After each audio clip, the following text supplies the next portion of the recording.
Hello, Hello. welcome to Unpicked, week 4 of the Great British Sewing Bee. And we're just going to go straight into it because it's Reduce, Reuse, Recycle Week. And it was a phenomenal episode. Yes, you have heard us. Well, you've heard me. I thought it was fabulous. Ting, overall reaction, initial? I, I think based on the history, I think we're waiting for an explosion from this side of the screen. But actually, they seem to have got it right this Yeah, week. And I don't know absolutely. whether they've been listening to us or listening to the audience in general, because everyone seems to say the same thing, but they seem to have got it right this week. Yeah, it was just perfect. Every single one of them, it just really worked. So we're going to have a really nice quick show. So we'll just rattle through because this doesn't happen often, everyone. Well, though saying that, I think you agreed with the producers on week 1 and week 2, didn't you? So maybe. Let's have a quick look at some of the comments that came through. Again, so many amazing comments. I've got behind and haven't even had a chance to keep up with I them. missed them last week. I think because it was we did a bit later, didn't we? We recorded We a little bit did. later than normal, and then I've got swept up at the weekend in meetings and everything. Yeah, and I So I was. haven't had a chance to look at it. We're recording late because I was at a WI talk last night talking about wool. So let's go. Everyone wants to know about Ailsa's trousers, and someone had posted on here, the fold line commented about it, and apparently a friend had messaged Ailsa and she replied to say that she'd self-drafted those trousers using Japanese hakama as an inspiration. Wow. Even more kudos, but the pattern suggestion I found most useful was Butterick B6178. So she's going to apparently go and have a go for that. Bridget, thank you for that. So I'll go to give that a go before I'm next down at the French Riviera. Now, Ting, can you remember Betty? She's back. Nikki, Wardrobe mistress.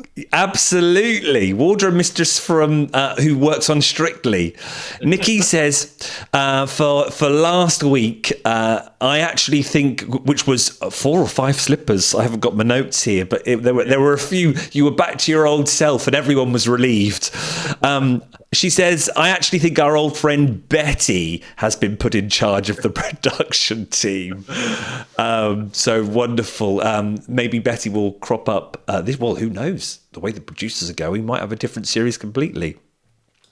Can you remember the hula hoop? The transformation challenge that you said looked like a monster out of the sea? And I said I liked it. Well, Karen says, Stuart, no one would wander down the beach with Susie's bag. It wasn't right, no. Then someone says, Ting, I threw a slipper at the screen with your comment about the bag that looked like a jellyfish.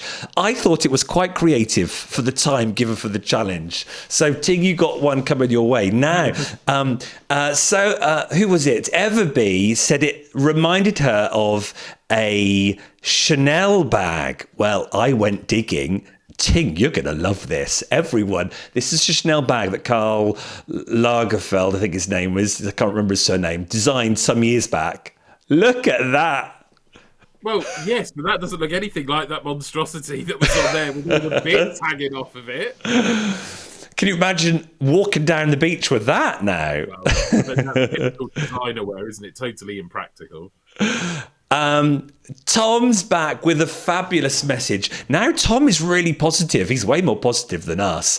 He gives bouquets out in his messages. If you've not read his messages, they're wonderful. His comments and his analysis. Take time. There's a lot there to read, but we're just going to go to the bottom because... Sorry, Ting. Let's go under us. There we go. A former contestant, maybe Deborah from Series 8, had revealed that judges take as long as 20 minutes inspecting each made-to-measure garment. The few sound bites we get to hear aren't necessarily a sample of what the judges were thinking.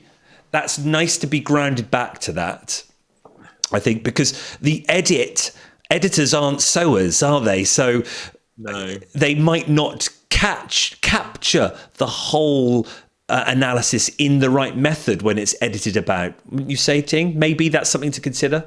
Yeah, but then you can't. You've only got an hour show, so you can't spend hours and hours, 20 minutes on each one. There'd be nothing else in the show, would there? It's very true. Very true. And then we've got, so thanks, Tom, for that. And he gives out bouquets. I think, who did he says, who's he giving a bouquet to? A bouquet to the makers of the Great British Sewing Bee for a top tier episode from Tom last week. But it was a little giggle at the end here. And because I'm sometimes amused by small details, a bouquet to Pasha for leaning into the duck sack, and a bouquet to Luke for their no comment facial expression when Alex said, "I've not worked with anything quite as sticky as this before." And we welcome a newcomer to the channel. As a newbie to your channel, I haven't got my virtual or recycled slipper ordered yet. But I have jumped up and down at the tablecloths and mumbled under my breath about the lack of time and unfinished garments. Join the club. Wonderful. Well, you don't need a slipper. Anything to hand will go. Copy of the Radio Times, remote control, packet of pork scratchings. Anything to hand can go. And we lost Janet last week, so there are 9 sewers left now. That's where we are at. Is your favourite still in? Have you got a favourite yet? I've been speaking to many people at the shop, at my Knit and Natter groups, and they're saying this series feels a bit funny, where they haven't got a favourite and they're not getting attached to anything, anyone. What's happening there, Ting? Are you getting attached to anyone just yet? No, we've kind of said that it was all been left wide open, really. Absolutely. Yeah, anyone could win. Missed a trick here, though, with our what could have been a bingo board. We could have seen who's got the 4 corners, who's got the line. Right. What a competition that would have been. Let's go into it then. The pattern challenge. I was so excited about this because we are quilters. Ultimately, me and Ting are patchworkers and quilters at heart. They had to make the quilted bag. What did you think of that, Ting, when you saw it? Did you go, "Oh, this looks exciting," like I did?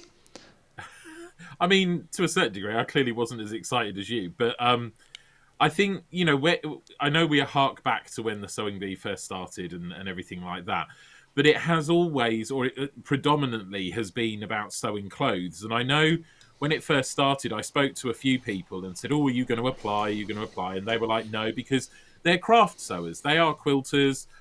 They'll do curtains, they'll do bags and things like that. But it was very much a show for making clothes. And that's fair enough. That's a perfectly valid, point with sewing. So it was quite nice to see something that actually, people who are intimidated by pleats and darts and all of those sorts of things, this is something that, someone who's just got a new sewing machine would be able to have a go at. And, shouldn't we celebrate that? And the fact that it was using up all those little scraps. Because as a quilter, I know that all of those little scraps are in a box somewhere because you trim off all the little bits, trimming off corners and everything like that. And you always think, well, what am I going to do with these tiny bits of fabric? Make one like me.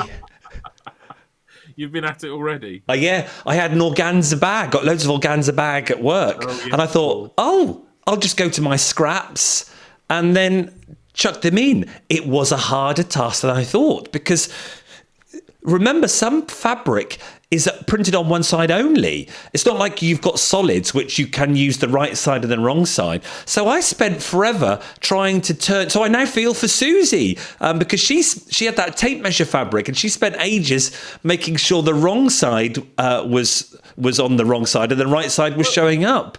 So that's part of it, isn't it? So if you'd picked solid fabric, it would be much easier. But let's have a look at them anyway. I've got all 9 in a nice little montage for us to look at. So I hide that and I hide that. There we all are. And And they did well. They did well. I think it shows some of the skill where they were able to have a pattern. You know, like we had Marcus's with the yellow lines down there, and you know Georgie's at the bottom there. It was kind of placed. I know, like the one with the hearts here, they put the hearts into it, which is, I suppose, you could argue is part of it as well. Yeah. But then, you know, like a couple of the others, it did look a little bit random. Like probably the problem you had is they put it all in and then realised it probably wasn't going to work the way they wanted it to. But I think, you know, as a concept, it was... and the thing is something like this can easily be scaled up. You know, you could do a similar thing to make a jacket or a blanket or something else with all of those scraps, putting it in there and then quilting over the top, you know, just to catch, you know, as much as you can. You know, you could see it being used in different ways, or even, you know, in slightly bigger bags or whatever. They obviously had to put the zip in and the flap with the magnetic clamp, so they were going to cause issues, as well as the little, which we often forget about. I always forget about that little bit on my Christmas stocking, you know, the little thing to hang it with. Now, they did say it was an online trend.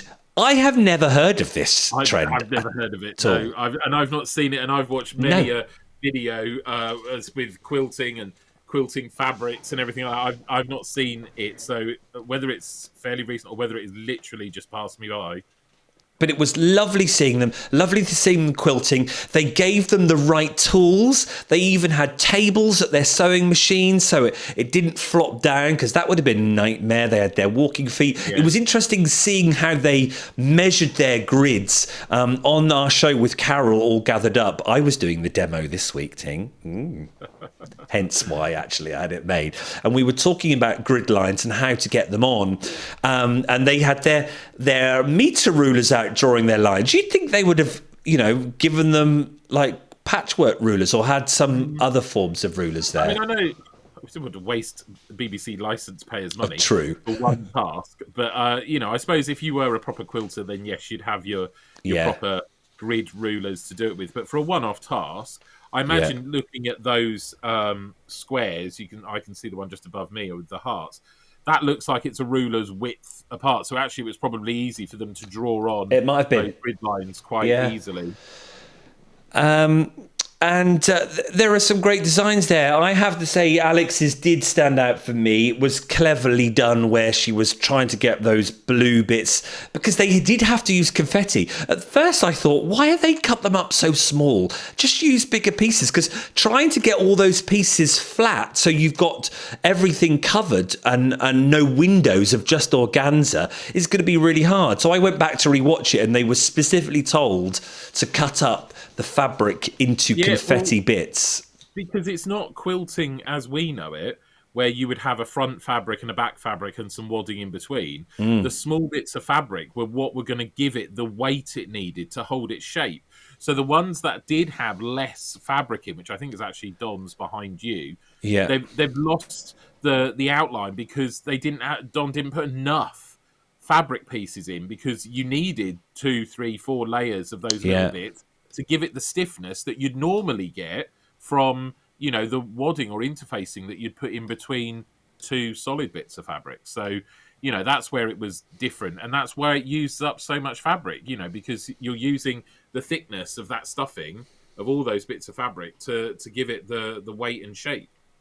But it was definitely hard making sure there was no bits open where you could just see organza through, and putting your hand in there to position it out. But I think they all did well, and it was fun to watch.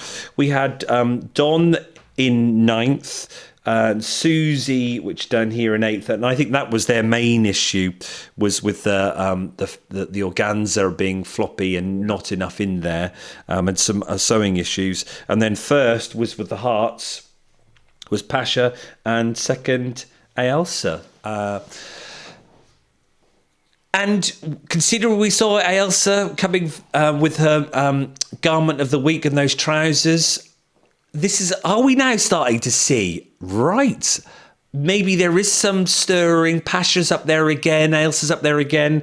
Are we getting some of them starting to perhaps shine a little bit more, or break away? I said at the end of last week's, that those two are starting to become the ones to watch. But, like we said, there was no one like from episode 1, whereas in the past we've very much gone, that one person is exceptionally good. But it does seem to be that Elsa and Pasha have got some skill there, which is not bad because I think they're relatively young as well, aren't they? Compared to not that matters. It's how long you've been sewing. You can be young and sewing for years, but it's certainly if we're going to keep an eye out, those two are certainly, after last week and this week, the ones to watch. Normally, reduce, reuse, recycle week, slippers are thrown instantly because of the nature of what they've come up with. So we're all going, oh, this is good. This is quite good. This is interesting. We go to the Transformation Challenge and we expect more to be thrown. And they had to... it was all about how much waste goes into landfill. And we do know there's a huge amount, so much fast fashion that goes into waste, wearing them once or twice because they only cost £5. They had to choose 5 garments of the same colour and make a cohesive outfit. So it was about the colour. So there was no issue there because they're always assessing colour, aren't they? Even when they perhaps should talk about the sewing.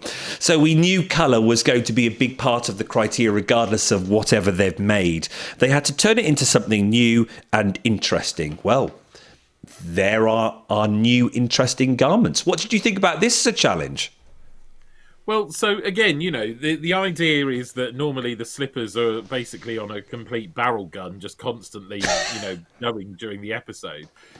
But, and I mean, my frustrations on the previous weeks with the cricket whites and other things like that.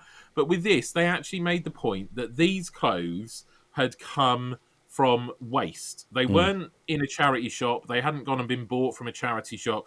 They were things that had gone through the system and been deemed... they couldn't be sold on, so they would have gone in to landfill. So finally, we get a reduce, reuse, and recycle. That is recycling because these garments would have gone into the trash. The cricket whites week, they were all brand new, straight from Sports Direct or JD Sports or wherever your other shops are available. But these were or at least we were told that these were clothes that were destined for the bin. So that makes that sort of challenge. And that's not unusual to then say, well, why can't we do that every week? It doesn't have to be a huge heap of clothes and just the same basic challenge. But you could have a whole heap of used shirts. You could have a whole heap of used skirts and things like that to work with, rather than when they come up with these completely off-the-wall impractical ideas, because this is the sort of thing, I mean, don't get me wrong, I wouldn't go out and be seen dead in any of those things, but this is the sort of thing that you would do. You would turn around and go, well, that t-shirt has got a hole in it, or the sleeve is ripped, or something like that, so I'm going to do something else with it. I mean, you wouldn't spend 90 minutes doing it, you'd do it so it was actually worthwhile. But that's the point of, surely, especially in Reduce and Reuse Recycle Week. So the concept itself, I thought, was finally on point. Yeah, absolutely. And look at those. Some of them forgot the idea. I mean, it was Marcus, wasn't it, with the colour? It was like, well, you've even stood there and gone, well, it's not all the same colour. So you must have known that was going to be an issue. Marcus, that one. And then poor old Don, I mean, he obviously had gone with red, but he actually had more of an orange and a red, and that clashed horrifically. And I think if he'd have chopped it up a bit more, he might have got away with it, because, we've got the 2 different coloured pinks and the blues and that in there, and that works. I mean, I kind of got what they said with the white one. Was the white one Elsa again? No, the white one's Luke. The Greek Luke. One, this is Luke. Yeah, well, I kind of got it, but then I didn't like the puffer jacket just sewn to the bottom. I thought you could get away with most of the rest of the outfit, but the puffer jacket bit, I was just kind of like, nah, I can't. What, this one? No, on the white, where he put it round the bottom. Oh, yes, he put it round the bottom here, didn't he? Yeah. This one was my favourite. I loved that one. I would go out, clubbing in that. Well, it certainly caused a lot of people to stare if you were out in that. I felt that Susie. Oh, my pen's not working now. Oh no! Oh no! I think it's not charged. I think it's just conked out on me. But the yellow one was Susie's. I felt this was overlooked a little bit. I thought it was very clever. Was it not? I think in the time and with what she had, I didn't think it was bad. So, and yes, probably warranted a little bit more of a recognition of what she'd done. Because it's no more or less than the pink one, and they spoke about the pink one. Yeah, I suppose it's looking at the sewing and the ideas gone into it. And remember, they love their colour. That's colour cohesive, everything. But Susie was 7th. Yeah. So we've got who was last? Marcus. Have I got enough juice in this now? 9th. Donth was 8th. Don was 8th, and then Susie here was 7th, and then our winners was Pasha with that one. That's Pasha. I mean, it's an interesting silhouette, isn't it? And I mean, in the time that they've got, the sewing is never going to be spectacular. But No. if you can design a good silhouette, that's going to help it stand out. Yeah. And it does work. It's very clever, this bit here, how it comes down like that. And then... Yeah. But I was surprised. I mean, I feel like I've got Marcus in my crosshairs the whole time. Marcus, on the one hand, deserved to be last because he didn't really do the colour bit of the brief. Yeah. But he did make something. Absolutely. Whereas I just felt that Don turned a shirt into a shirt and a skirt into a skirt. I didn't think he did anything radical enough. No. And so, I mean, they were bottom 2, but, how much do you give the colour versus the actual design and sewing? Because although Marcus's wasn't colour cohesive, he'd done more sewing than Don.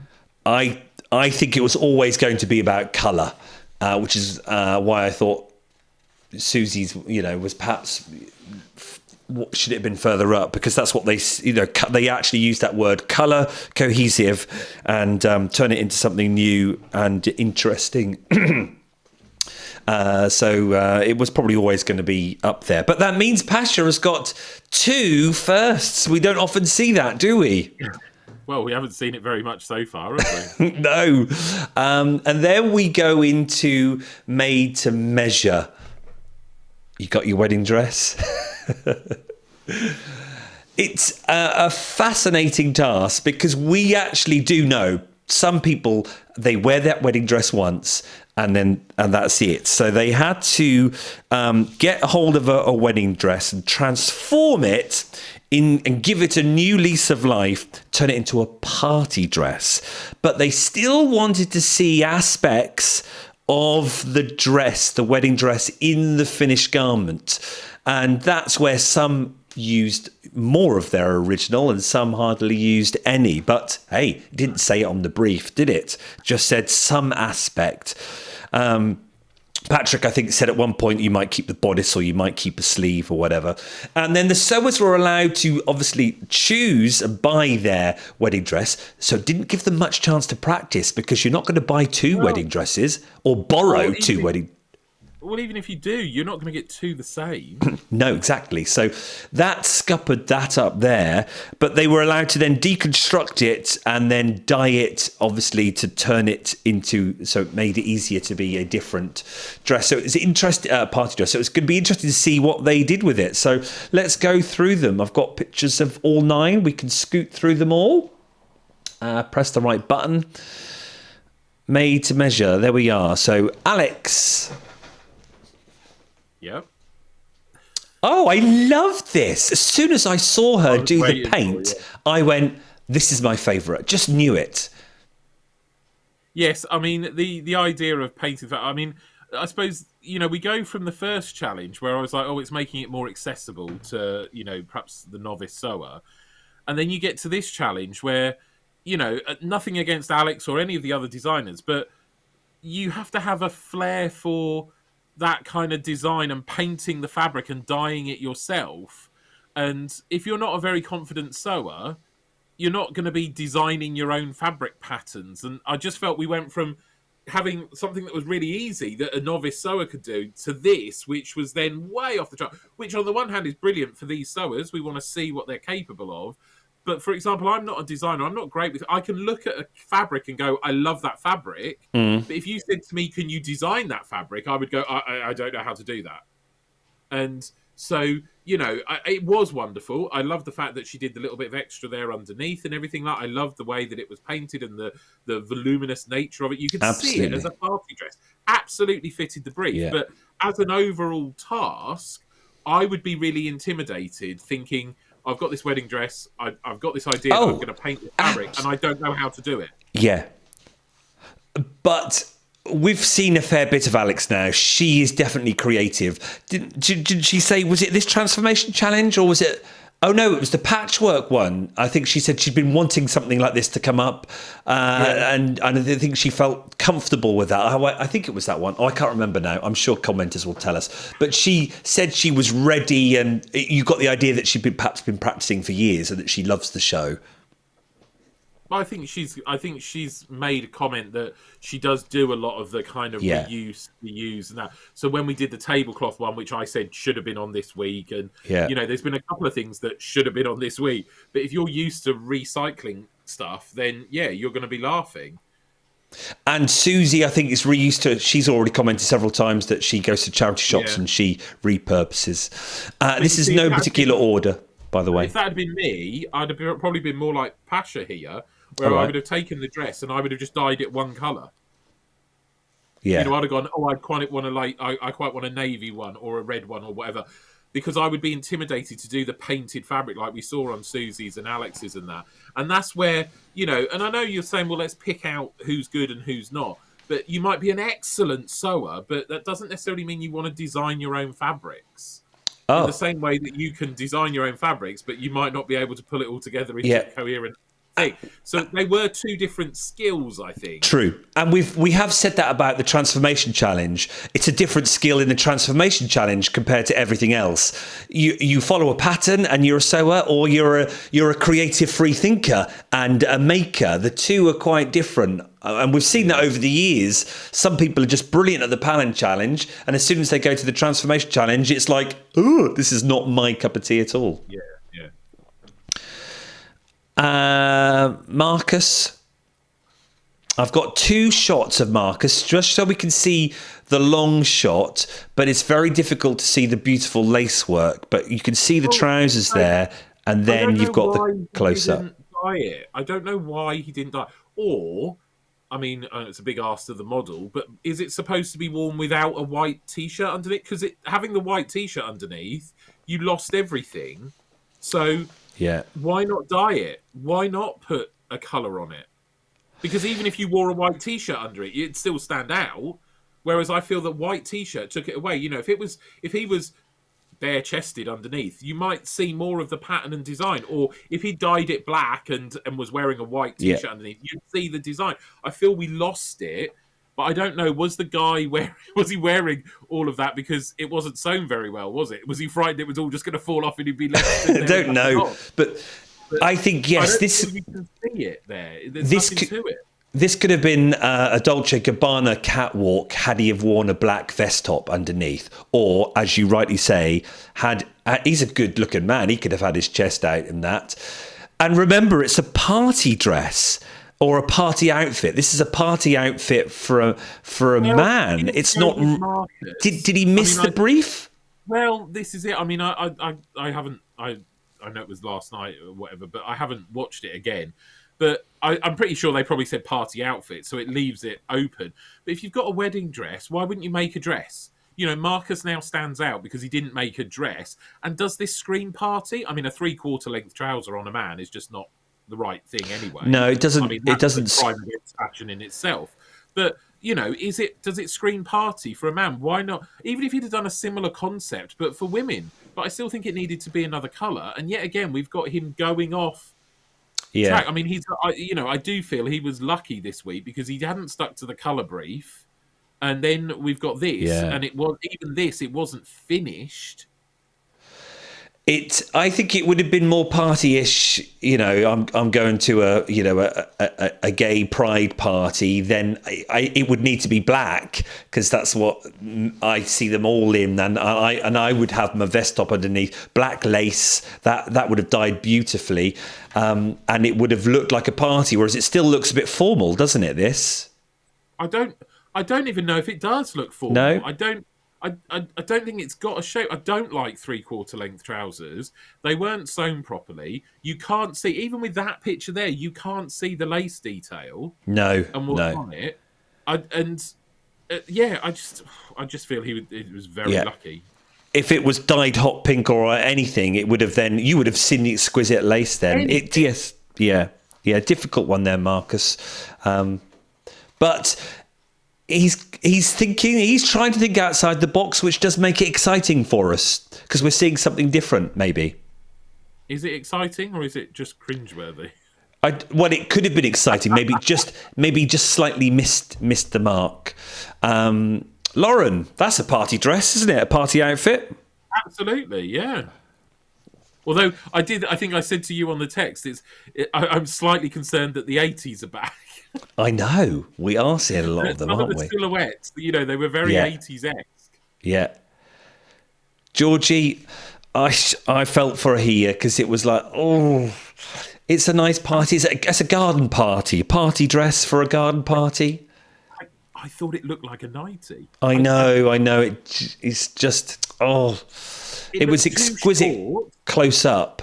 Yeah. Well, yes, it's exquisite close up because it's a wedding dress, so all of that detail will be beaded, so it would be exquisite. But from here, that looks like a slip you would wear to bed. Yeah. You've got to be very brave to wear that. It depends on what party it is, but yes, it's some of them have kind of just forgotten the party brief bit, haven't they? One with a goldfish bowl full of khaki. Maybe it's the right kind of party. It's a very formal party. This is like red carpet party, isn't it? Or I'm going to a classy soiree party. It's beautiful. I mean, it is, and it isn't. I think, I understand what he said, that he'd made a dress similar to this before, but that's probably when he had hours and hours and hours to do it. Yeah. I get what he was trying to do. Again, we've got a slipping in of the 80s there, but the ruffles didn't quite go to plan. But also, if you took the ruffles out, you could argue that that's just a wedding dress that's been dyed red. That's right. It didn't look like... I know he did sew it all together and keep the bodice detail on that, but that could be a wedding dress that's just had some ruffles put in it. Yeah. It's a bit like we were saying with the previous challenge where he's made a top look like a top and a skirt look like a skirt. All he's done here is taken a wedding dress, dyed it red, and put some ruffles in. Or at least that's what it looks like. It doesn't look too far away from a wedding dress. The expertise needed to do that. That takes a skilled technician to do that. But it took too much time. It wasn't executed properly. If those ruffles had been perfect, then you would have been concentrating on those and maybe not realising that the top half still looks like a wedding dress. I was hoping this was going to be the way it was kind of edited. I was like, he's going to be safe. He is going to be safe because he's done this before. I think if he had, I think Marcus possibly would have gone because, he's not had those other good rounds. And then to me, that white outfit just didn't cut the mustard full stop anyway. Well, regard to the brief, if you keep comparing it back to the brief, for sure, party dress, which one, if you put them side by side, which one is a party dress? I'm sure they used the word dress, party dress, not a party outfit. They can't have done, because he must have been a party outfit. But my point being is that even for a man, that wasn't a party outfit, or he needed to make it very clear what sort of party that was. And then lastly, Ailsa, which, it just missed the brief, didn't it? It was a wedding dress, wasn't it? When they showed the drawing of it, and you saw that she was going to do all this bustier with the all laced up and everything, I was like, okay, that that does look good. And even initially with this walking down, I was like, yeah, I can see that it's a party dress, because she'd made it all into sleeves and that, so you wouldn't normally see that on a dress. And I thought it was very kind of avant-garde, to go back to what we were talking about before. I thought that the model was going to slip that off like it was some sort of jacket or an overlay, and we'd see this wonderful thing she'd been working on. I didn't realise that she'd put it on over the top as another layer over the top, and that you couldn't just slip out of it. And I think that's what made it not quite work. I think if she'd have walked down there with that all flown around, a bit like you see on Drag Race when they do a reveal, and she'd spun around and spun that off and been left with the corseted top with all the pink ribboning all bound her in and everything like that, I think she'd have been fine. But I think and I think they said this, she absolutely covered up all that good work and then almost took it back to being a wedding dress. That needed to be like a coat that slipped off. Ooh. And you revealed that dress underneath. Wow. That would have, and that's what you would do at the party. You'd go, "Hello, boys, I'm here." Oh, brilliant! I haven't got pictures of because I thought we might be too long, of Susie's and Luke's. What do you think of Luke's 80s? The shoulders and the silver. It was a bit 80s, but it was a party dress. At the end of the day, it was an 80s party dress, but it was a party dress. And I think, that's where you have to say, well, that's fitting the brief. We said about Elsa and Pasha. Luke has got those skills in the back, but he would do because he's a drag queen. So, I'm surprised he didn't have a big reveal. That's true. It's very true. Any of those that we've looked at, did you think, yes, I'd give that garment of the week? I understood with Alex's, and I could tell from the judging that they really liked Alex's, so it wasn't a huge surprise. It wasn't like I was hocking slippers at the telly because I felt someone else should have got it. I think, like I said, Ailsa could have got it if she'd have thought a little bit more about that. I think Luke's was very good. I don't understand why they didn't get the I don't say the garment of the week, but they didn't get more praise than perhaps what they did. But again, we are at that point where we're saying that it's still anyone's game. Absolutely. It is indeed. It's a very level playing field. I think last year, Asthma was already, we were just way above, I think. And who else was in with that one as well? It's funny. Tony Beanie, I think we were already talking about. And in previous years, there were just some people that were just, really sort of striding forward. But here, it's still anyone's game. Who did we have to say goodbye to? It was a close one. Don and Marcus were Marcus was a bit actually higher in the pattern challenge, so it perhaps wasn't too worried for Marcus, but he was bottom in the transformation round, so it could have been between those two, but Don was bottom on the first one and 8th on the second one, so I suppose we do say that though? Go on. He's 80 odd, and he's on the TV show competing with all of those. Yeah, but he is actually, if you look at the work that he's done, and then like he also does things for the local theatre company and everything like that. When he's got the time to sit there, he can produce something really well, and you can't take that away from him because he's got years of experience there, and he wouldn't have got this far onto the show if he hadn't been able to pull on those years of experience. It's just, everything we moan about time frames and lack of equipment or the wrong fabric and everything like that, condensed down into like a 3-hour challenge. I would struggle with that at my age, let alone if I was 80 odd. So, well done that you've got this far. Absolutely. It is time. That is the major issue. And that's why we're not seeing finished garments. Not because they can't do it. It's because it's the time. They just need an extra half an hour. I don't understand the difference between letting them film for 3.5 hours or 3 hours. Let them go for 3.5 hours and let us see those fabulous garments. Yeah. Absolutely. And then enjoy seeing the judging as they have to get really nitpicky at looking at who is the best. We're up to the slipper count, and so we have dodged them this week. It was a really enjoyable episode. Let us know in the comments whether you really thought. Did you? Because I just went, this is great. This is enjoyable. I'm really enjoying this. It was just the execution of the challenges. I just think they got everything right, as you said right at the beginning. They did, didn't they? It doesn't often happen, does it? No. And for reduce, reuse, recycle.